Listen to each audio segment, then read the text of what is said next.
जा रहे हैं शहजाद भाई के घर के अंदर। गद्दा खलीफा अव्वल नंबर 4 का घर है।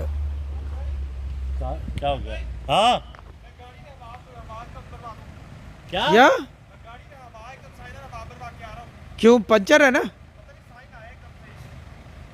कौन सा टायर का है?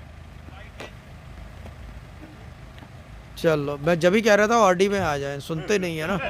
तो ये हमारी बात कौन समझे। अच्छा शहजाद भाई ने देखो 2 बिन रखे हुए हैं, एक कूड़े के लिए और एक कचरे के लिए। क्या नहीं, वो उससे मैं इशारा कर रहा हूँ कि पंप किस तरह का।